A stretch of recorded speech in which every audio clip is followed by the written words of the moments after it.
Hello everybody, my name is Sanjit Kangovi and welcome to Understanding Cricket. In this video, we will have a look at Jasprit Bumrah's bowling action and analyze why it is so hard for batsmen to read his bowling and why he is so effective in limited overs format cricket. Everything here on Understanding Cricket. Also, before starting off this video, if you haven't subscribed to our channel, please do it right away.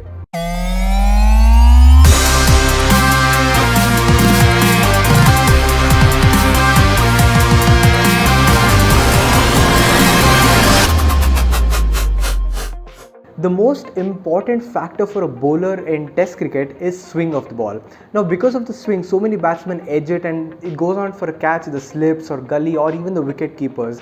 And the chances of batsmen hitting the ball really high and getting out is a little less than limited overs format. The one thing that is very important for a bowler to get a swing is his release point. Now, the bowler releases a ball at a certain point and it determines whether the bowler gets the most swing or the least swing based on where he releases the ball. Now, let us have a look at where Jasprit Bumrah releases the ball. Bumrah releases the ball 48 centimeters ahead of the crease.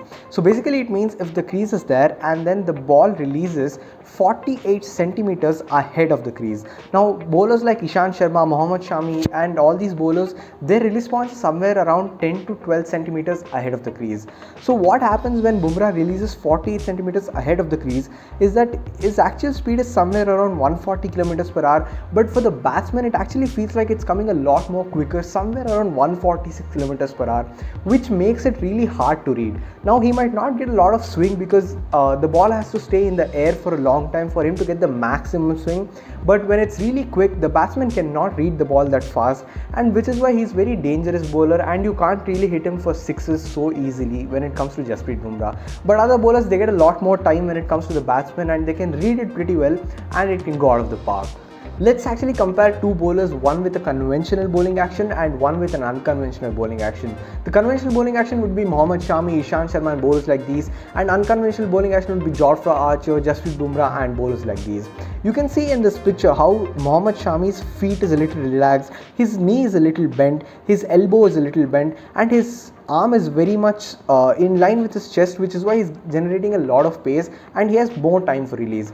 But what happens with Jasprit Bumrah is you can see his action is so tight. You can see his elbow is not bent, it is very much straight. He's holding his knee with his palm, and there are actually so many factors which make him a very unpredictable bowler is what you can say.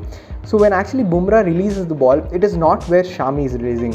His release point is very much further and makes it very hard for the batsman to read, like we already spoke before, which makes him a really unconventional bowler and a very different bowler that way. One more point to consider with bowlers like Archer and Bumrah is that they generate a lot of pace with a very short run-up. Now you can see Jofra Archer or Bumrah, they probably have somewhere around 16 to 17 steps and they have a very short run-up, whereas Mohammad Shami, Ishant Sharma, they almost come from the 30-yard circle and they generate a lot of pace in a quite short run-up, which also makes them a very very economical bowler when it comes to saving stamina and things like that. That is all we have from us here at the Understanding Cricket. My name is Sanjit Kangovi and I'll be signing off. Make sure you subscribe to this channel and press that bell icon. We'll be back soon with some amazing analysis and we'll actually understand cricket in a much more different way than you actually see the game. Well, until then, see you all, take care and bye bye.